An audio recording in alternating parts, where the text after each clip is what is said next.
దేవునికి స్తోత్రం. ప్రియమైన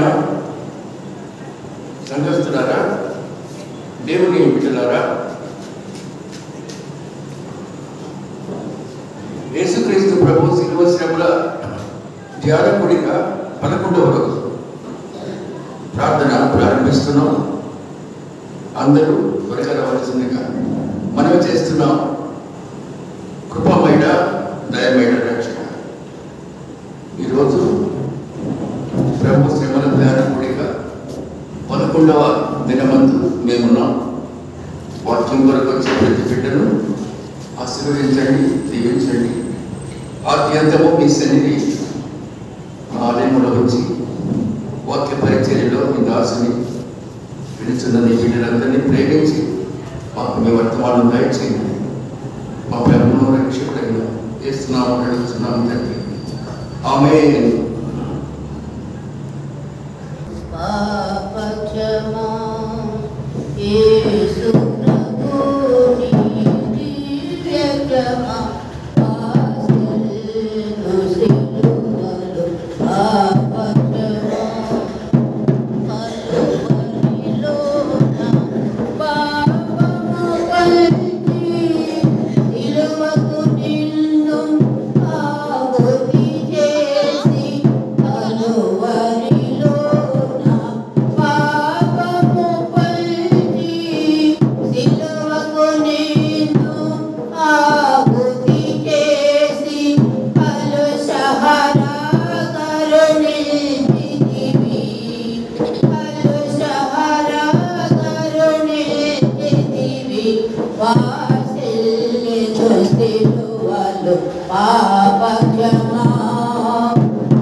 దిన దినము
తీర్పునే ఇచ్చిందా ఏ పాపము ఎరుగని నీకు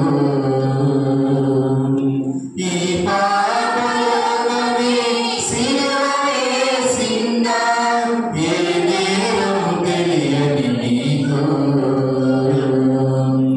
అన్యాయపు తీర్పునే ఇచ్చిందా మోయలేని వానుతో మోము పైన ఉమ్ములతో నడవలేని నడకలతో తడబడుతూ పోయా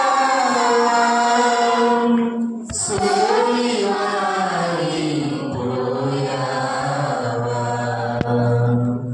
ఎవరి కోసమో ఈ ప్రాణత్యాగము ఎవరి కోసమో ఈ ప్రాణత్యాగము నీ కోసమే నా కోసమే కల్వరి పయనం ఈ కల్వరి పయనం కల్వరి పయనం నీ కల్వరి పయనం ఎవరి కోసమో ఈ ప్రాణత్యాగము ఎవరి కోసమో ఈ ప్రాణత్యాగము ముందుకు జర జీవ కిరీటం మాకు ఇచ్చావు ముళ్ళ కిరీటం నీకు పెట్టావు జీవ జలములు మాకు ఇచ్చావు చేదు చిలకను నీకు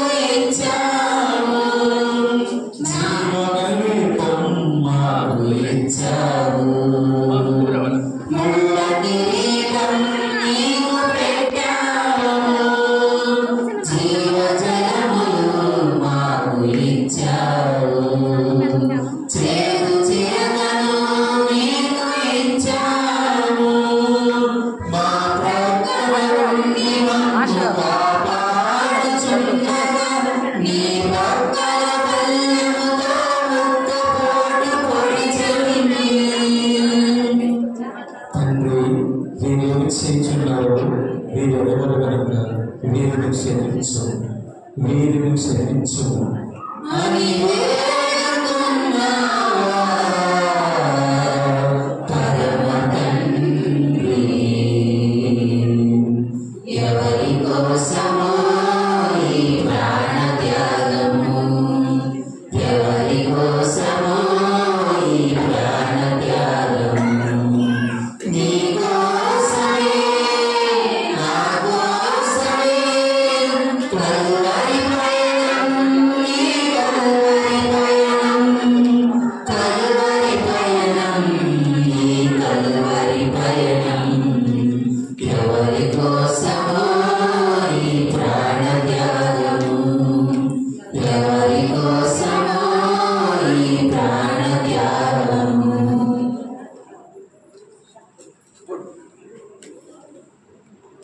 దేవుని పరిశుద్ధ నామాన్ని స్తోత్రం. మంచి పాట పెట్టుకున్నాం మనం. చాలా సంతోషం. ముందుకు వచ్చి కూర్చోండి. వెనక మళ్ళీ జరగండి అనే అవకాశం లేకుండా ముందుకు వచ్చి కూర్చోండి. పాటలు ఎవరైనా నేర్చుకోండి. అందరికి కూడా నేను పాడటం అనే ప్రతి ఒక్కరికి పాటలు పాడే అవకాశం మన చర్చిలో తప్పనిసరిగా ఉంటుంది. ప్రభు యేసుక్రీస్తు నామములో అందరికీ కూడా ప్రేమపూర్వక ఆహ్వానం. క్రీస్తు యేసు ప్రభు శిలువ శ్రమల ధ్యానకుడి 11వ రోజు మనం దైవ సన్నిధిలో ఉన్నాం. ఇంతవరకు దైవ సన్నిధికి చాలా ఆసక్తిగా వస్తున్న అందరికి కూడా దైవ ఆశీర్వాదాలు. వాక్యాన్ని ఎవరు పోగొట్టుకోకుండా ఉంటారని భావిస్తూ ఉంటారు. వాక్యం నీ దగ్గరే ఉంది, నీ సమీపంలో ఉంది, నీకు ఎదురుగా ఉంది. నీవు దీనికి స్పందించకపోతే ఎలాగూ దేవుని వాక్యం వినే బిడ్డలు ఎవరైనా దేవుడు నిక్కిని కరుణమయుడు, కృపామయుడు, దయామయుడిగా ఉన్నాడు. దేవుని వాక్యం కొరకు అందరూ కూడా ఒక గంట సేపు దేవునికి ఇవ్వవలసిందిగా కోరుతూ ఉన్నాను. టౌన్షిప్లో 20 లేక 25 నిమిషాలే ఉంటుంది ప్రసంగం. ఆ 20 నిమిషాల ప్రసంగం కోసం అన్నీ బంద్ అయిపోతాయి, రోడ్లన్నీ బంద్ అయిపోతాయి. గుంటూరు ఏర్ కాలేజీ దగ్గర ఒక చర్చ్ ఉంది. అది చర్చి ప్రాంతం అయిపోయి మెయిన్ రోడ్డు మీద ఉంటాయి అంటే చైర్స్. 20-25 మినిట్స్ మెసేజ్ కోసమే. చర్చి అయిపోయి చర్చిలో చుట్టూ ఉన్న స్థలం అయిపోయి ముందుగా ఉన్న స్థలం కూడా అర్థం చేసుకున్న వాడికి అర్థం చేసుకున్నట్లే ఉంటుంది దేవుని వాక్యం. దేవుని నామానికి స్తోత్రం. ప్రియమైన దేవుని బిడ్డలారా, ఈరోజు మీకు ఒక వృత్తి గురించి చెప్పాలనుకుంటున్నాను. ఆయన ఇశ్రాయేలీయుల మొదటి రాజైన సౌలు. దేవుడు ఇశ్రాయేలుకు మొదటి రాజుగా ఇచ్చాడు. ఇశ్రాయేలుల మొదటి రాజైన సౌలు జీవితాన్ని మీ ముందు ఉంచాలని భావిస్తున్నాను. దేవుడు ఇశ్రాయేలు ప్రజలను ఐగుప్తు దాస్యం నుండి బయటకు తీసుకొచ్చాడు. దాస్యం నుండి విడిపించిన తర్వాత వారిని వాగ్దాన దేశానికి తీసుకుని వెళ్ళాడు. వాగ్దాన దేశానికి వెళ్ళిన తర్వాత 12 మంది న్యాయాధిపతులను ఏర్పాటు చేసుకున్నారు. అంత గొప్ప ఇశ్రాయేలు జనాంగము 12 మంది న్యాయాధిపతులను ఏర్పాటు చేసుకున్నారు. ఆ న్యాయాధిపతులు కాక యెహోషువ అలాగే సమూయేలు అనే 2 ప్రవక్తలను దేవుడు వారి కొరకు నియమించాడు. యెహోషువ, సమూయేలు కూడా.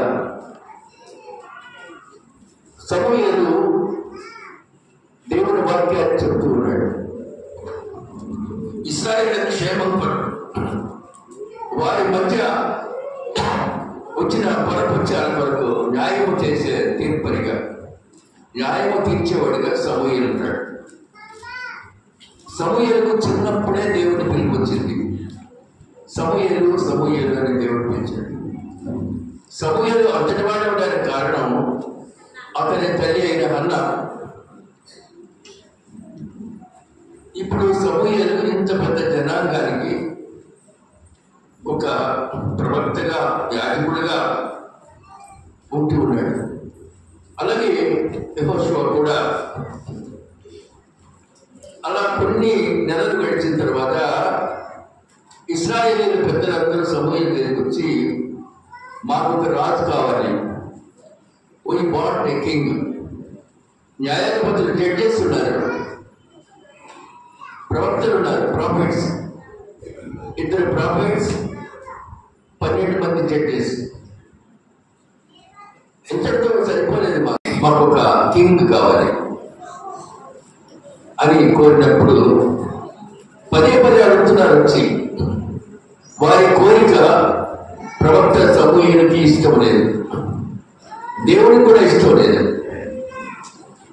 12 మంది న్యాయాధిపతులను, 2 ప్రవక్తలను ఇస్తే ఇంకా రాజెందుకు?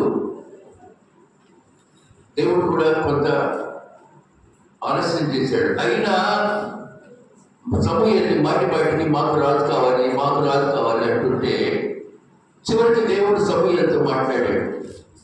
బయలుదేరు సమూయేలు, రేపు ఈ సమయానికి నీ దగ్గరకు బెన్యామీను గోత్రీకుడు ఒకడు వస్తాడు, అతన్ని రాజుగా అభిషేకించు అని చెప్పిన తర్వాత సమూయేలు బయలుదేరి అరణ్య మార్గంలో వెళ్తున్నాడు. బెన్యామీను గోత్రీకుడు ఒక ఆయన ఎదురొస్తాడని చెప్పాడు కదా. నిజంగానే దేవుడు చెప్పిన ప్రతి మాట నెరవేరుతుంది కదా. ఆ సమయంలో బెన్యామీను గోత్రాల్లో ఆ మిక్కిలి గొప్పవాడు, అత్యంత భాగ్యవంతుడు ఉన్నాడు. ఆయన పేరు కీషు. కీషు అనే భాగ్యవంతుని యొక్క విస్తారమైన పశువుల మందరం. ఆ దినాల్లో గాడిదలు ప్రాముఖ్యమైనవి. గాడిద అంటే మనం చూసే గాడిదలన్నీ మనం గ్రహించొద్దండి, అవి చాలా గుర్రవంతులు ఉంటాయి. డాంకీ అంటాం గాడిదని. ఈ గాడిదలు జీబ్రాస్, అది కూడా గాడిదే కానీ పెద్దవి జీబ్రా. సౌలు యొక్క గాడిదలు తిరిగిపోయింది, కీషు యొక్క గాడిదలు తిరిగిపోయినాడు. కొడుకును పిలిచాడు, కొడుకైన సౌలుని పిలిచాడు కీషు. అయ్యా, అరణ్యంలోకి వెళ్ళి మన గాడిదలు ఒక మంద వెళ్ళిపోయింది, వెళ్ళి చూసి పరిశీలించి తోడుకురా అన్నాడు. ఈ కీషు యొక్క కుమారుడు సౌలు ఎటువంటి వాడంటే మిక్కిలి అందగాడు, మంచి పర్సనాలిటీ, ఎంతైనా మెడ, మనలాగా ఇది ఇంత మెడ కాకుండా ఇదంత బాగా మెడ, పెద్ద శిరోజాలు, అంత పెద్ద పర్సనాలిటీ సౌలుని. కీషు గాడిదలు, తండ్రి గాడిదలు తప్పిపోయినందుకు బయలుదేరాడు. తండ్రి కీషు సౌలుతో అన్నాడు, నీ కొరకు ఒక అసిస్టెంట్ని కూడా పంపిస్తాను, సేవకుడిని, మీరు వెళ్ళి వెతకండి అనగానే వెతుకుతూ ఉన్నారు. ముందు షాలిషా అనే దేశానికి వెళ్ళారు, కనపడలా. ఆ తర్వాత షయలీము అనే దేశానికి వెళ్ళారు, అక్కడ కనపడలా. చివరికి సూపు అనే దేశం వెళ్ళారు. ఇవన్నీ బైబిల్ పేర్లు. సూపు అనే దేశం అంతా వెతికిన కనపడ్డా, వెతికి దేశానికి పోయారు. ఈ సౌలు తన సేవకుడు అంటున్నాడు, ఇంకా మనం వెనక్కి తిరిగి వెళ్ళిపోదాం, నా తండ్రి గారు ఆయన కీషు నా కొరకు ఎదురు చూస్తూ ఉంటారు, కనిపించలేదని చెప్దాం, తిరిగి వెళ్ళిపోదాం. అప్పుడు సేవకుడు అన్నాడు, కొంచెం ఆగయ్య, ఈ దేశంలో సమూయేలు అనబడే దైవజనుడు ఒకడు ఉన్నాడు, ఈ ప్రాంతంలో సమూయేలు అనబడే దైవజనుడు ఉన్నాడు, దైవ జ్ఞానం గలవాడు, ఆయనకి దీర్ఘదర్శి అనే పేరు కూడా ఉంది, అక్కడికి వెళ్ళి మనం విచారిద్దాం అనగానే, సరే వెళ్తాం, కానీ మన ఆహార పదార్థాలన్నీ అయిపోయినాయి కదా, వట్టి చేతులతో దైవజనుడికి దగ్గరికి మనం ఎలా వెళ్దాం? ఈ వారం నుంచి తిరుగుతున్నాం, మన భోజన పదార్థాలన్నీ అయిపోయినాయి, మనం తెచ్చుకున్న తినే వస్తువులు అయిపోయినాయి, వట్టి చేతులతో దైవజనుడి దగ్గరికి ఎలా వెళ్దాం అనగానే సేవకుడు అన్నాడు, నా దగ్గర 6 తులము వెండి ఉంది, నా దగ్గర 6 తులము వెండి ఉంది, ఆ వెండి తీసుకొని దైవజనుడికి చేతుల్లో పెడదాం. ఎందుకంటే ఎంటీ హ్యాండ్స్తో దైవజనుడి దగ్గరికి వెళ్ళకూడదు అని ఆనాటి ప్రజల యొక్క ముఖ్యమైన ఉద్దేశం. సరే అనుకున్నారు, బయలుదేరారు. దైవజనుడి దగ్గరికి బతుకుతూ ఉన్నారు, ప్రయత్నం చేస్తున్నారు. మనం ఎక్కడికి వెళ్తామండి? మన పశువులు పోతే ఫస్ట్ సోది చెప్పేవాడు దగ్గర కాదు, సోదరుడు కనపడకపోతే అంతరాలు అవి వేసేవాడి దగ్గరికి, అది కూడా లేకపోతే పూజలు చేసేవాడి దగ్గరికి వెళ్తారు. వాడు ఏదో కల్పించి చెప్పేస్తారు. దైవజనుడు గుర్తున్నాడు మనకి, పూర్వకాలంలో దైవజనుడే గుర్తు. కనుక ఈ బిడ్డలు దైవజనుడి దగ్గరికి వెళ్తూ ఉన్నప్పుడు సేవకుడి యొక్క మాట ప్రకారం సౌలు బయలుదేరి వెళ్ళాడు. ఆ దైవజనుడికి దీర్ఘదర్శి అనే పేరుంది. అంటే దీర్ఘదర్శి, రాబోయే కాలాన్ని గమనించగలిగిన వాడిని దీర్ఘదర్శి అంటారు.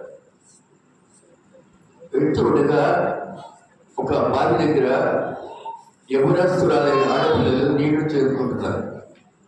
వాళ్ళని అడిగారు, అమ్మ ఇక్కడ సమూయేలు అని ఆయన ఉండేవాడట. అవును, మీరు ఎదురుగా వెళ్ళండి, కొంచెం దూరం గబగబా వెళ్ళండి, మధ్యాహ్నం భోజనం అయిన తర్వాత ఆయన ఉండడు, ఉన్నత స్థలానికి వెళ్ళిపోతాడు, ఇక తిరిగి రాడు. సాయంకాలం రేపు పొద్దున వరకు కూడా భోజనం అయిన తర్వాత ఎత్తైన పర్వతం మీదకి వెళ్ళిపోతాడు ఆయన. మీరు ఇప్పుడు గబగబా వెళ్తే సమూయేలు అనే దీర్ఘదర్శి గారిని మీరు తప్పకుండా చూస్తారు అనగానే బయలుదేరి వెళ్ళిపోయినారు.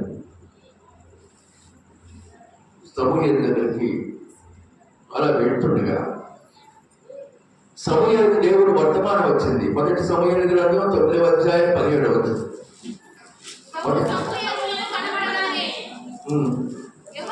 యెహోవా ఇతడే నేను నీతో చెప్పిన మనిషి, ఇదిగో ఇతడే నా జనులను ఏలునని అతనితో సెలవిచ్చాను. చాలమ్మా, సమూయేలుకి వాక్కు వచ్చింది. అదిగో ఆ ఎదురొచ్చేవాడే, ఇతడే నేను ఏర్పాటు చేసుకున్న వ్యక్తి, ఇతడే అనగానే సమూయేలు వారికి భోజనం పెట్టి తెల్లవారి దాకా మేడ గదిలో పడుకోండి పైన అన్నాడు. తెల్లారింది. సౌలును తీసుకుని సౌలుతో పాటు తన వద్ద ఉన్న నూనె పుట్టి బాటిల్ ఆయిల్ నూనె పుట్టి తీసుకొని ఊరు చివరాగా నడిపించుకుంటూ తీసుకెళ్ళాడు. దారిలో అంటున్నాడు, సౌలా, నిన్ను దేవుడు రాజుగా నియమిస్తున్నాడు. నిన్ను నా దగ్గరికి దేవుడే పంపించాడు. ఇక అక్కడ కూర్చోబెట్టి తైలం తల మీద పోసిన ఒక రాయి మీద కూర్చోబెట్టి అభిషేకము, ఆర్డినేషన్ అంటారు ఇంగ్లీష్లో, దేవుని అభిషేకాన్ని ఇచ్చాడు. నీవు ఇక అభిషిక్తుడు, మీ రాజు అయ్యా, మీరు వెళ్ళిరండి. అయితే మీరు మీ తండ్రి ఇంటికి, మీ దేశానికి వెళ్ళేటప్పుడు, బెన్యామీన్ దేశానికి, దాంట్లో 3 సంఘటనలు ఎదురొస్తాయి. మొదటిది ఏంటంటే, కొంతమంది ఎదురొస్తారు, మీరైనా గాంధవారి పోయినాయి అంటే అన్నీ ఉన్నాయి, ఒక చోట మేము వచ్చాం, మీరు వెళ్ళి దారిలోనే ఉన్నాయి. ఇవి ఎవరు చెప్తున్నారమ్మా? ప్రవక్త సమూయేలు చెప్తున్నాడు. 3 సంఘటనలు ఎదురొస్తాయి. మొదటి సంఘటన, మీ గార్ధవాలు ఉన్నాయని చెప్పేవాళ్ళు వెళ్తారు. రెండవ సంఘటన, అలా మీరు వెళుతుండగా తాబోరు అనే మైదానం వస్తుంది. ఆ మైదానంలో 3 వ్యక్తులు కనిపిస్తారు. నిలువుట నీళ్ళు కనిపిస్తున్నాను. 3 వ్యక్తుల్లో మొదటి వాడు మిమ్మల్ని చూడగానే 3 మేకపిల్లలు ఇస్తాడు మీకు. రెండో వాడు 3 రొట్టెలు ఇస్తాడు. మూడో వాడు ఒక పెద్ద ద్రాక్షారసం బ్యాగ్ ఇస్తాడు. తిత్తి అంటారు. ఒక పెద్ద ద్రాక్షారసం బ్యాగ్ ఇస్తాడు నీకు. అవి తీసుకొని ఇంకా ముందుకు వెళ్ళండి. వెళ్తూ ఉండగా స్వరమండలము, సితారా వాయిస్తున్నటువంటి ప్రవక్తల సమూహం మీకు ఎదురొస్తుంది. మీకు గొప్ప స్వాగతం. అది ప్రవక్తల సమూహం కనిపిస్తుంది మీకు. వెళ్తూ ఉన్నారు. నిజంగానే అలా వెళ్ళేటప్పటికి మీరైనా గాంధవారి పోగొట్టుకుంది, అవన్నీ క్షేమంగా ఉన్నాయి, మళ్ళీ చోట ఉన్నాయి, చాలా ధన్యవాదాలు అని చెప్పి ముందుకెళ్తున్నారు. 3 వ్యక్తులు, ఇదిగో ఈ 3 మేక పిల్లలు మీకేనండి. రెండోవాడు, ఇదిగో ఈ 3 రొట్టెలు, పెద్ద రొట్టెలండి, ఈ 3 రొట్టెలు మీకే. మూడోవాడు, ఈ ద్రాక్షారసం బ్యాగ్ మీకేనండి. చూశారండి, దేవుడు ఏర్పాటు చేస్తే ఆయన ఏర్పాట్లు అలా ఉంటాయి.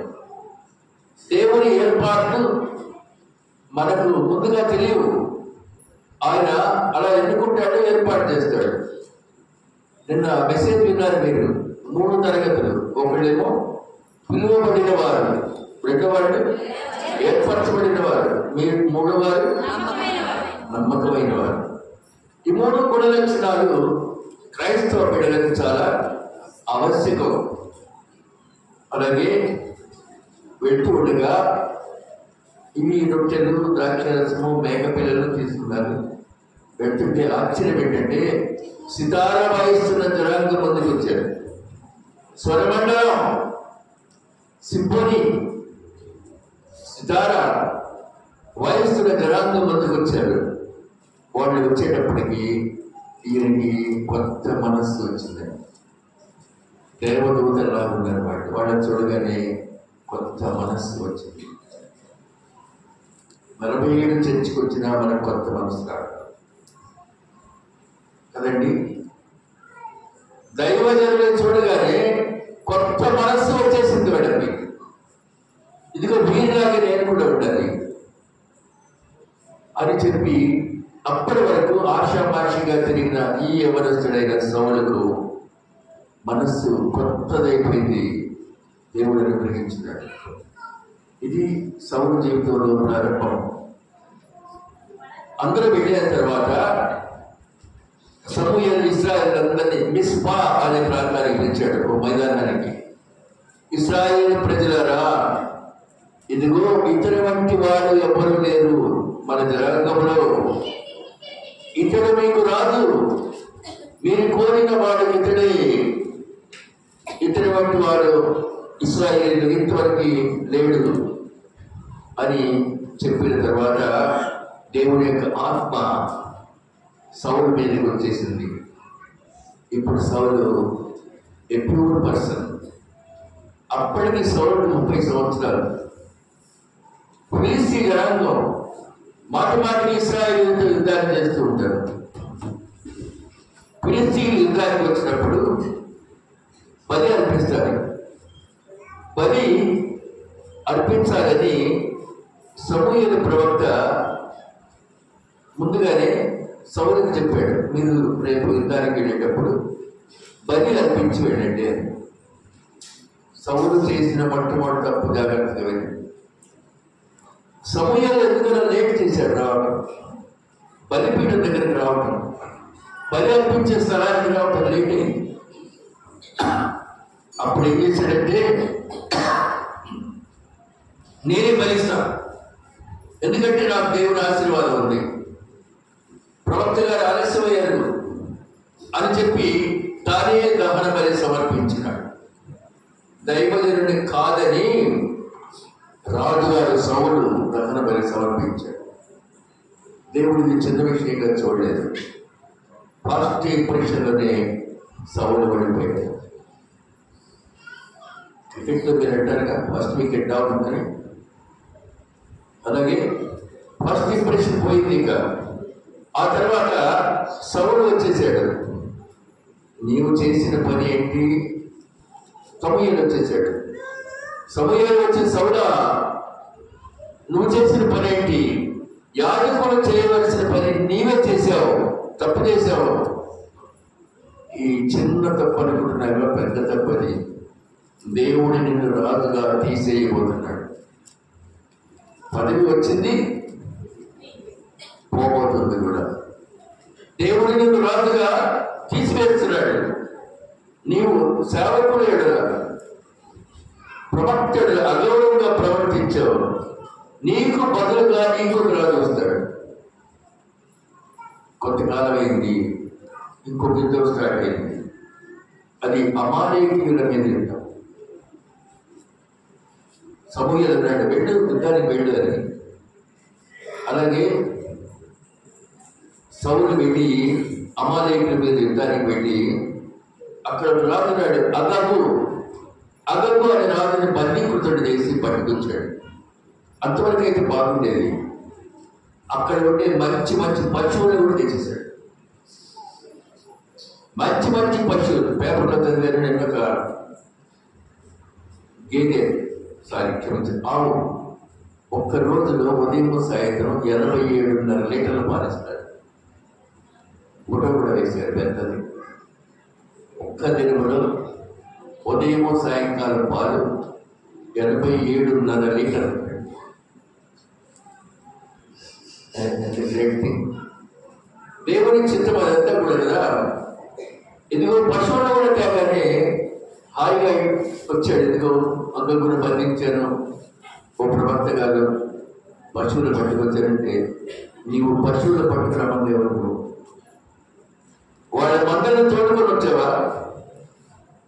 దొంగతనం చేసావు, యుద్ధానికి వెళ్ళి దొంగిలించుకొచ్చావు. ప్రవక్త అనేవాడు ఖండిస్తూ ఉండాలి, బుద్ధి చెప్పాలి. ప్రేమించేవాడై ఉండాలి, గద్దించేవాడై ఉండాలి, బుద్ధి చెప్పేవాడై ఉండాలి.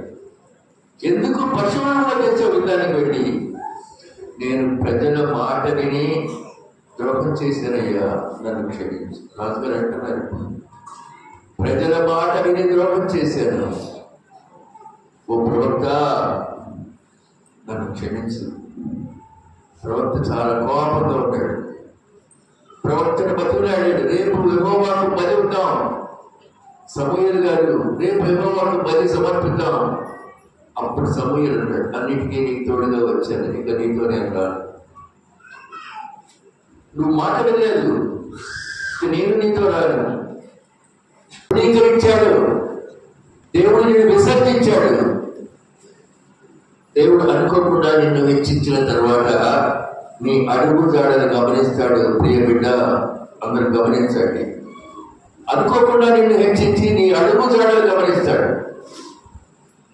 చిన్నదేదో అవకాశం ఇచ్చాడు దేవుడు. దాంట్లో నిజాయితీ ఉందా? ఎలా చేస్తే డబ్బులు వస్తాయి, ఇదే ఆలోచన కదండి.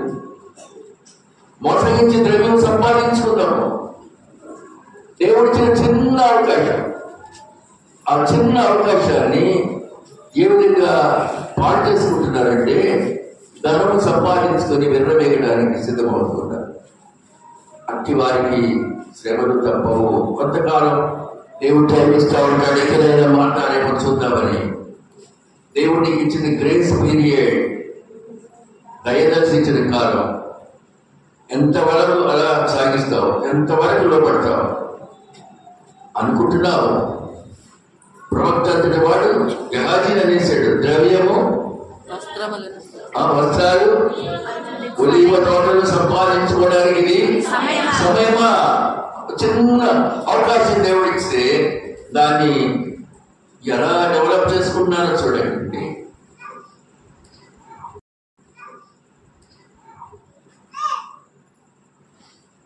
సౌలు కూడా ఇచ్చిన అవకాశాన్ని దానం వేసుకున్నాడు. నీవు నచ్చకపోతే దేవుడు నిన్ను విసర్జిస్తాడు. సౌలును విసర్జించాడు. దేవుని ఆత్మ సౌలును విడిచిపెడుతూ ఉంది. ప్రియమైన దేవుని బిడ్డలారా, ప్రవక్త అనేశాడు, ఇది సమయమా? దేవుడు నిన్ను ఇలా ఉంచాడా? 1 సమూయేలు 16వ అధ్యాయం 7వ వచనం చూడండి. అయితే యెహోవా సమూయేలుకి ఇలాగూ సెలవిచ్చాను. సమూయేలుకి మళ్ళా రాజు కోసం వెళ్తున్నాడండి. రాజు కోసం వెళ్ళిన తర్వాత అక్కడ యెషయా అనేవాడి ఇంటికి వెళ్ళాడు. దేవుడు వరుసగా ఆ యెషయా ద్వారా తన బిడ్డలు చూపెట్టాడు. తర్వాత ఇదిగో పెద్ద కుమారుడు పేరేంటి? యెషయాకి ఎలియాబు, రెండోవాడు అబినాదాబు, మూడోవాడు షమ్మా. ఇలా వరుసగా చూపెడుతూ ఉంటే అంగీకరించట్లేదు సమూయేలు. వాక్యం ఏం చెబుతుందమ్మా? అతని రూపమును, అతని ఎత్తును, అతని రూపమును, అతని ఎత్తును లక్ష్య పెట్టకమో చాలమ్మా. మళ్ళీ చెప్తా, అతని రూపము, అతని ఎత్తు మూడు నేను కల్పిస్తున్నా. అతని పర్సను లక్ష్య పెట్టకం. పర్స్ ఎంత రావాలంటే అంత ధనికుడు అనుకుంటాను. జాగ్రత్త అండి, మోసాలు జరుగుతూ ఉంటాయి. విజయవాడలో నేను జాబ్ చేసేటప్పుడు డివిజనల్ రైల్వే మేనేజర్ సమీపంలో దగ్గరికి ఒక పెద్ద హోటల్ ఉంది. ఆ హోటల్లో ఒక బాధకరమైన విషయం జరిగింది. అది గోల్డెన్ గ్రాండ్ అని పేరు. ఒక ఆవిడ మోసగించబడింది. ట్రైన్లోనే కలుసుకున్నారు. పైన రాజమండ్రి నుంచి వస్తా ఉంది. ట్రైన్లో ఎదురుగా కూర్చున్న ఒక వినస్తుడు కాఫీ వాడు రాగానే కాఫీ ఇచ్చిన తర్వాత 200 నోట్ ఇచ్చి చదివి తన్నాడు. ఇవి గమనిస్తుంది ఇదంతా. అలాగే తన రిక్సెన్స్ అంతా బయలుపడుతూ ఉన్నాడు. పర్సులో డబ్బులన్నీ తీయడం, బ్యాగ్లో అట్లా వేసేయడం, చూసుకోవడం, ఇలా అనుకోవడం. అన్ని చూస్తున్నాడు. మాటలు కలిపి మెల్లగా మీరు ఎవరండి? నేను ప్రతి వ్యాపారిని. మా అనకాపల్లిలో 2 సినిమా హాళ్ళు ఉన్నాయి, వ్యవసాయం కూడా ఉందండి. 100 ఎకరాలు. చాలా రిచ్చి. ఈమె మెడ నిండా నగలు ఉన్నాయి. మీరు ఎక్కడికి వెళ్తున్నారు? విజయవాడ బంగారం కొట్టడానికి వెళ్తున్నారండి. మా అమ్మాయికి వివాహం నిశ్చయించబడింది. ఆ బంగారం కొంత డబ్బులు తెచ్చుకుంటున్నాను. ఓహో, బంగారం షాప్ కావాలా మీకు? నాకు అన్నీ తెలుసు ఈ ఊళ్ళో, నాకు అందరూ తెలుసు. మిమ్మల్ని రెచ్చగొట్టే మాట అది. నాకు అందరూ తెలుసు. ఒక ఆయన లేడీస్ని రెచ్చగొట్టేది ఈ ఊళ్ళో. నాకు మాత్రం ఈ జిల్లాలో ఉన్నాను, మాస్టర్లు అందరూ తెలుసండి. ఇప్పుడే నేను ఫ్లాట్ పెట్టి నేల మీద పంట పెట్టాను, మాటలతో దెబ్బ పెట్టి కింద పెట్టాను. నాకు అందరూ తెలుసు. నువ్వు నాకు తెలియదే? నేను చాలా లాంగ్ మాస్టర్ కదా, నువ్వు తెలిసి ఉండాలి నాకు. నేను నీకు తెలిసి ఉండేదేంటి అది నేను విన్నప్పుడు, ఓ ఎంత రిసీవ్ చేస్తున్నావు. ఆ దగ్గరికి వచ్చి చెప్పాడు, నాకు మొత్తం తెలిసి మండలం ఏంటి, జిల్లా ఏంటి. అలా తెచ్చినోడు నాకు చాలా ఈజీగా వెళ్ళిపోతారు. ఈయనెవరో మోసం చేయడానికి వచ్చాడు. సరే, బంగారం కొట్టడానికి వెళ్ళేటప్పుడు మీకు అంటాడట, ఆటో ఎక్కమ్మా, ఆటో. దీనికన్నా ముందు మనం మంచి మూడలో కాఫీ తాగి వెళ్తాం అనగానే పర్సు చూసి పడి ఫ్లాట్ అయిపోయింది కదా, తీసుకెళ్ళాడు. చక్కగా ఒక లాడ్జి బుక్ చేసుకున్నాడు. చేసుకున్న తర్వాత బంగారం కొట్టడానికి వెళదాం, మీరు స్నానం చేసి వచ్చేసేయండి. అంతకుముందు మెడలో ఉన్న ఒక చైన్ తీసి గురించుకోండి అనేసాడు దారితోని. అంతెందుకండి, నాకు గిఫ్ట్ అమ్మా, నేనేం చేసుకునేది? ఇంటి నిండా బంగారం కొడుతుంది. ఓ అనుకుంది. స్నానం చేయడానికి వెళ్ళేటప్పుడు ఏం చేసింది? తన నగలన్నీ తన పర్సు తీసి బెడ్ మీద పెట్టి నగలన్నీ పెట్టి కేవలం ఒక లోపల ఉండే దాంతోనే శారీ, మంచి శారీ కూడా పెట్టి లోపల ఉండే దాంతో వెళ్ళింది అమ్మగారి స్నానానికి. గంటలు గడిచిపోయినాయి. తలుపు తడుతూ ఉంటే పెద్ద పెద్ద దబా దబా దబా.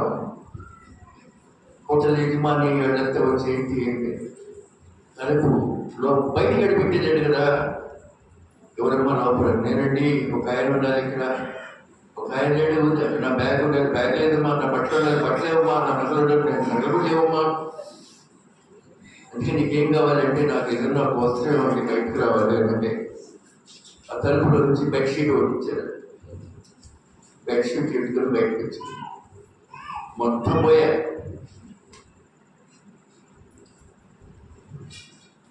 ఇంకా అంతు లేకుండా ఏంటో పరాలి.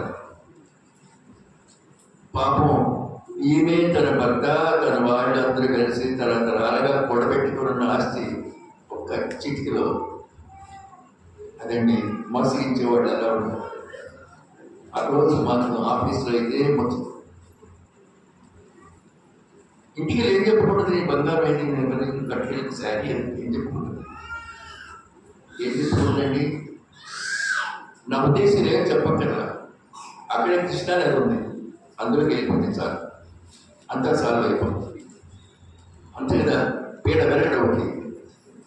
కాబట్టి నగలు, బంగారం, వస్త్రాలు కొనుక్కోవాలని ఎవరిలో చూసి మోసగించి బోధపడే ప్రియ బిడ్డలారా, వివేచన భయంకరమైన శోధనలోకి ప్రవేశిస్తారు. మీరు దేవుడు అనుకోకుండా నిన్ను హెచ్చించిన తర్వాత నీ అడుగు జాడలు దేవుడు చూస్తూ ఉంటాడు. జాగ్రత్త. ఇప్పుడు దేవుడు ఆత్మ సౌలుని విడిచిపెట్టి వెళ్ళిపోయింది. కొన్ని దినములు అయిపోయినాయి. యెషయా యొక్క 8వ కుమారుడిని అభిషేకించాడు. 16 అధ్యాయం 12, 13 వచనాలు చూడండి.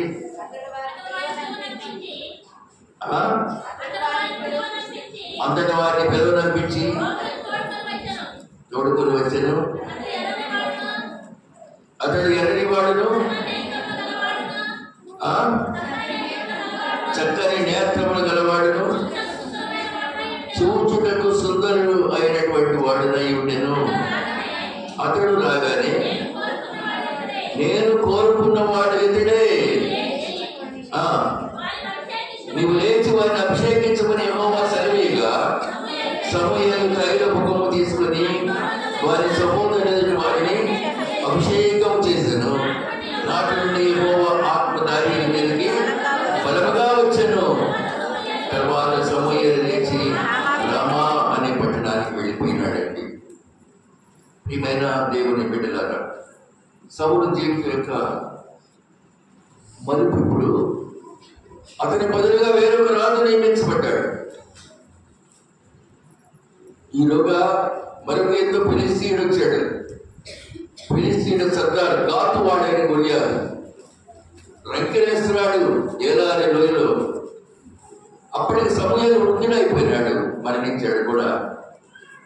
ఇక రాజుగారు సౌలు మహారాజు తనకి సలహా చెప్పేవాడు లేడు, చనిపోయినాడు. యుద్ధ వీరుడి కొరకు వెతుకుతూ ఉన్నాడు. అక్కడ తన అన్నల్ని పరామర్శించడానికి వెళ్ళిన దావీదు అది కూడా చెప్తే ఇంకొక 1 hour పడుతుందని చెప్పండి, అది మీకు తెలుసులేండి.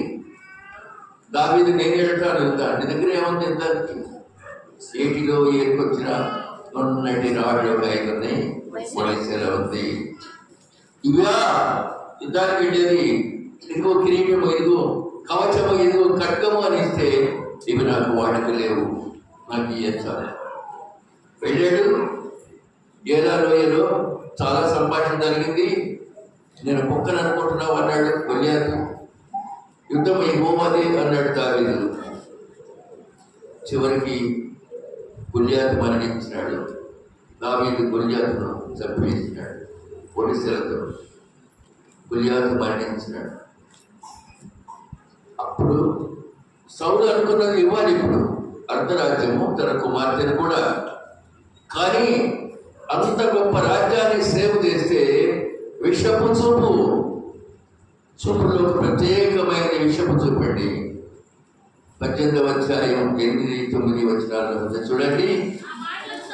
ఆ మాటలు సౌలుకు ఇంపుగా ఉండనందున, ఏ మాటలండి, స్త్రీలు గాన ప్రతిగానాలు చేస్తున్నారు. సౌలుకి 1000 స్తోత్రాలు, దానికి 10,000 పడని స్తోత్రాలు. పాటలు పాడుతూ ఉండగా దావీదు 10,000 పడితేనే, నాకు 1000 పడని అని స్తుతులు పాడితే రాజ్యం తప్ప మరి ఏమిస్తానులే. కాబట్టి నాటి నుండి సౌలు దావీదు మీద విషపు చూపు నిలిపెను. చూపుల్లో ఇది డేంజరస్ చూపు, విషపు చూపు. ఊరికే పట్టేయాల్సిన విషయం చూపండి. చూపులు కరెక్ట్గా బాగా లోతుగా ఆలోచిస్తే చూపులు అర్థమైపోతాయి. ఆలోచనల విషపు చూపు, నడకలో విషపు చూపు, ప్రవర్తనలో విషపు చూపు, ఇవన్నీ హెచ్చింపు జీవితానికి ఉదాహరణలు. విజయశ్వరుడు దావీదు మీద విషపు చూపు చూపించినాడు. చూడండి 18వ అధ్యాయం 5వ వచనం. దావీదు సౌలు తనని పంపిన చూడగలగా పోయి సుబుద్ధి కలిగి పని చేసుకుని వచ్చిన కనుక సౌలు యోధుల మీద అతను నియమించను. జనులందరి దృష్టికి, సౌలు సేవకుల దృష్టికి దావీదు అనుకూలుడై ఉండను. చూసారండి, నేను కొన్ని గట్టిగానే ఎందుకు సలహా ఇస్తానంటే నా ప్రజలను ఒక విధమైన రొప్పిలో నుంచి బయటికి తేవాలి. ఎవరి మీద ఏ విధమైన ఈర్ష్య నాకు లేదు కనుక నా ప్రజలు క్షేమంగా ఉండాలి, మోసగించబడకూడదు, దోచుకునేవాడు వలలో పడకూడదు. సేవకుడు మూడు క్యారెక్టర్ చేయాలి: బోధించేవాడు, గద్దించేవాడు, మూడోది బుద్ధి చెప్పువాడు. కాబట్టి జాగ్రత్త సుమా. మాయల్లో పడిపోయి, లోక మాయల్లో పడిపోయి చివరికి చెడిపోయేటువంటి అగత్యాన్ని సౌలు మహారాజు. సౌలుని చూసారా, గాడిని ఎత్తుకోవడానికి వెళ్ళినవాడికి అభిషేకం దొరికింది. నిలబెట్టుకోగలిగాడా? కదా, దొరికినట్టు తీసుకొస్తాం. యుద్ధానికి వెళ్తే పశువులు చనిపెట్టుకుని వస్తున్నారు. యాజకుడు చేయాల్సిన పని నేను రాదును కదా అని తానే చేస్తుంటాడు. ఈ విధమైనటువంటి తొందరపాటు చర్యల వల్ల సౌలు జీవితం పతనమైపోయింది. 18వ అధ్యాయం 5వ వచనంలో ఏముందమ్మా? దావీదు సుబుద్ధి కలిగి పోయిన చోటలా విజయాన్ని సంపాదిస్తుంటే 8వ వచనం చివరి ఏమన్నా చూడు, నాటి నుండి సౌలు దావీదు మీద విషపు చూపు. అక్కడ సుబుద్ధి, ఇక్కడ విషపు చూపు. రాజుగారికి ఏమో విషపు చూపు, గెలిచి వచ్చిన వీరుడికేమో సుబుద్ధి. కాబట్టి ప్రియమైన దేవుని బిడ్డలారా, మనం ఏ బుద్ధి కలిగి ఉన్నాం, ఏ చూపు కలిగి ఉన్నాం? 2వ సమూయేలు గ్రంథం 3వ అధ్యాయం 1వ వచనం చూద్దాం. 2వ సమూయేలు 3వ అధ్యాయం 1వ వచనం. సౌలు కుటుంబీకులకు దావీదు కుటుంబీకులకు బహుకాలము యుద్ధము జరగగా దావీదు అంతకంతకు ప్రబలెను, సౌలు కుటుంబం అంతకంతకు నీరసిల్లెను. చాలు, సౌలు కుటుంబం నీరసిల్లిపోయింది, దావీదు కుటుంబం వర్ధిల్లింది. దావీదు తర్వాత ఆయన కొడుకు సొలొమోను మహారాజు యెరూషలేము దేవాలయాన్ని కట్టాడు. సౌలు తర్వాత అతని కుమారుడు యోనాతాను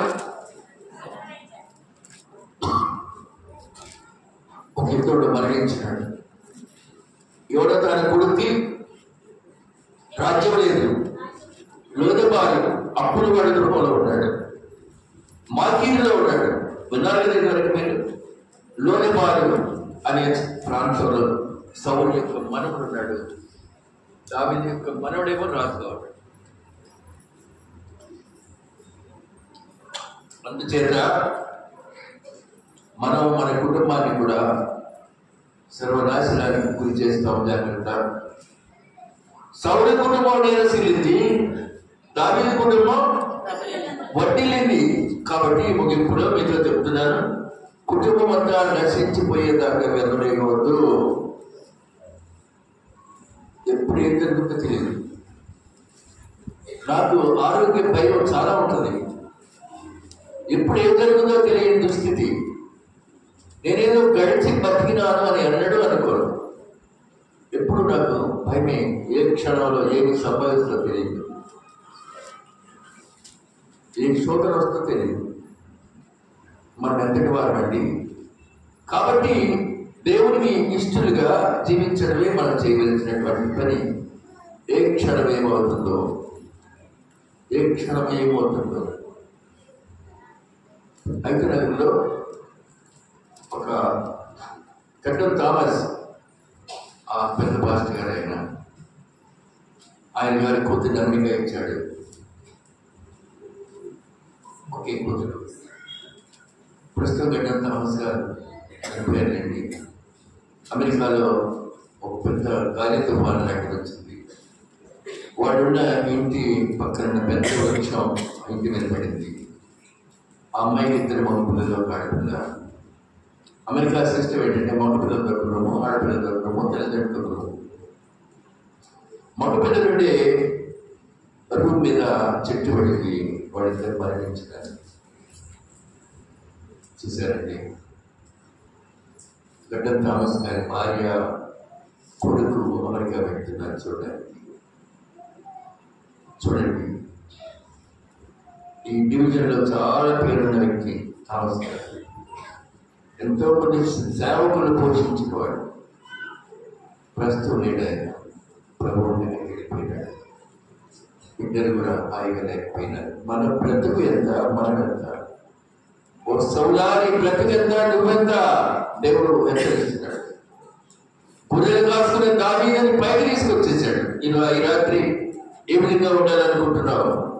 లోక ఆశలతో జీవిస్తున్నావా, లేక మోసంలో పడిపోతున్నావా?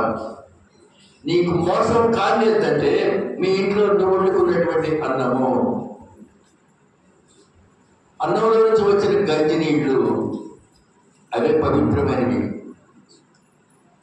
అన్యాయముగా వచ్చే వర్మానము కన్నా స్వచ్ఛతగా లభించు కంచి నీళ్ళు నేను అవే ఒరిజినల్. ఎవరో ఇచ్చినవి అవి కాదండి. కష్టపడిన నీ సొమ్ము. ఈరోజంతా పొలం వెళ్ళావు కదా, వెళ్ళుంటారు. ఎర్రని ఎండలో మాడిపోయి ఉంటారు, చెమట ఓడ్చావు. ఆ టైంలో నేను ఎచ్చబడుతున్నాను ఎంతో బాగండి. భరించడానికి ఏసీ వేసుకున్నాను.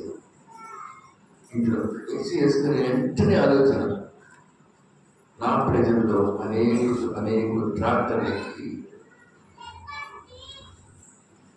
ఆటోలు ఎక్కి ఇటువంటి ఎంత వస్తూ ఉంటారు కదా, కట్టికి ఎండలో మాడుతుంటే ఏసీ 5 నిమిషాలు ఎందుకు కట్టేశారు. మనసు అంగీకరించలేదండి. మనం ఎంత, మనం బ్రతికెంత. కాబట్టి మనం ఎవరితో కంపేర్ చేసుకున్నాం అంటే మనకన్నా తక్కువ వాడితో కంపేర్ చేసుకున్నాం, ఉన్నతులతో కంపేర్ చేసుకున్నాం. సౌలు అలా పొంగిపోయినాడు, పొంగిన సౌలు పాలు పొంగి పొయ్యిలో పడ్డట్టుగా తన కుటుంబం నాశనం అయిపోయింది. దేవా, నీవే నాకు దిక్కున్నా, పేదరికంలో ఉన్నా, దేవా నువ్వు ఆశీర్వదించడానికి నేను ఎంతటి వాడను ఉందనేది ప్రార్థన. నా ఇల్లు ఏ పాటది? ఇశ్రాయేలు గోత్రాలు నేను ఎన్నికలేని వాడను. ఆ దావీదు పైకి వచ్చింది. ఆ దావీదు కొడుకు పెద్ద యెరూషలేము దేవాలయాన్ని నిర్మించాడు. ఆయన ప్రపంచంలో జ్ఞాని అని పేరు తెచ్చుకున్నాడు. ఆ ఫ్యామిలీ అలా ఉంది. ఈ ఫ్యామిలీ ఇలా ఉంది. ఈ రాత్రి ఏ ఫ్యామిలీని మనం లైక్ చేద్దాం, ఎవరితో ఉండడానికి ఇష్టపడతాం. చిన్న అవకాశాలు ఇస్తే దాంట్లో జాగ్రత్తగా జీవిస్తే దేవుడు పరిశీలిస్తాడు. దాంట్లోనే డబ్బులు సంపాదించే కార్యక్రమం పెట్టుకున్నావా, జాగ్రత్త అండి. దేవుడు చూస్తూ ఊరుకోడు. కనుక మన జీవితం దేవుడిచ్చిన చిన్న జీవితంలో సౌలు వలె కాకుండా అవిధవలే జీవితం వినవీయకుండా దేవుడు నీకు అప్పగించిన పని, యాదకు చేయవలసిన పని రాజు కాదు. కానీ రాజు అప్పర్ హ్యాండ్ తీసుకున్నాడు.